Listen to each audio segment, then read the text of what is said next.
Hello students, let's read the question. So the question is genetic recombination is due to, पूछा गया है genetic recombination जो होता है वो किसके वजह से होता है. Cell division, mitotic division, both 1 and 2, meiotic division.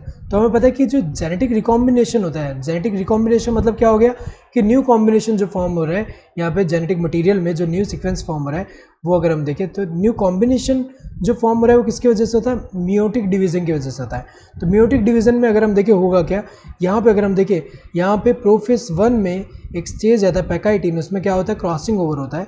जैसे यहाँ पे एक क्रोमोजोम है, यहाँ पे ये जो है ये अगर हम देखें एक क्रोमोजोम जो है यहाँ पे ये एक क्रोमोजोम है, ये क्रोमोजोम जो है यहाँ पे अगर हम देखें तो यहाँ पे अगर हम देखें ये क्या है, ये जो है सेंट्रोमेयर रीजन है यहाँ पे. एंड ये जो है यहाँ पे जो क्रोमोजोम है यहाँ पे क्या हो रहा है, पेयर्ड है किसके साथ, ये जो होमोलोगस क्रोमोजोम जो है उसके साथ यहाँ पे पेयर्ड है. तो अगर देखा जाए जाइगोटिन स्टेज में क्या होता है, पेयरिंग ऑफ होमोलोगस क्रोमोजोम होता है. देन इसके बाद पैकाइटिन स्टेज में क्या होता है, जो पेयर्ड क्रोमोजोम है, पेयर्ड होमोलोगस क्रोमोजोम है, उनमें नॉन सिस्टर क्रोमेटिड के बीच में क्या होता है, क्रॉसिंग ओवर होता है.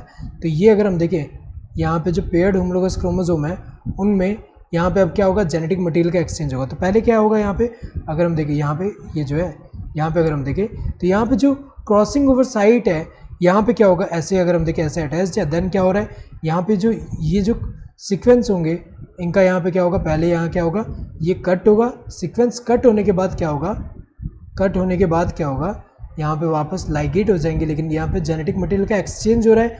तो एक्सचेंज जब होगा तो हमें पता है कि एक्सचेंज होगा तो कैसा हो जाएगा, यहाँ पे अगर हम देखें जो न्यू कॉम्बिनेशन फॉर्म होगा वो कैसा हो जाएगा, यहाँ पे ये जो न्यू कॉम्बिनेशन फॉर्म होगा वो कैसा होगा, यहाँ पे जैसे ये जो है यहाँ पे ये वाले में इसमें ये सीक्वेंस ऐड हो गया, ये कट होके इसके तरफ चला गया.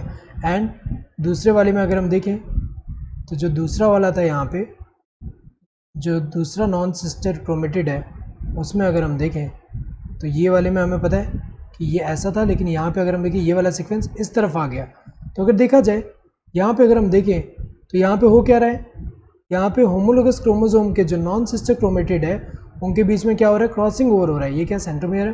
तो अगर देखा जाए यहाँ पे हुआ क्या, जेनेटिक रिकॉम्बिनेशन में क्या होता है, न्यू कॉम्बिनेशन फॉर्म हो रहा है. पहले सीक्वेंस ऐसा था, अब ये जो एक्सचेंज हो गया तो यहाँ पे न्यू कॉम्बिनेशन हो गया यहाँ पे. तो ये जो जेनेटिक रिकॉम्बिनेशन किस में होता है, मियोटिक डिवीजन में होता है, माइटोटिक में नहीं होता. माइटोटिक में अगर हम देखें सिंपली कॉपी होके देन जो है डिस्ट्रीब्यूट हो जा रहा है दो. अगर हम देखें वहाँ पे अगर हम देखें क्रॉसिंग ओवर नहीं हो रहा, जेनेटिक मटेरियल का एक्सचेंज नहीं हो रहा.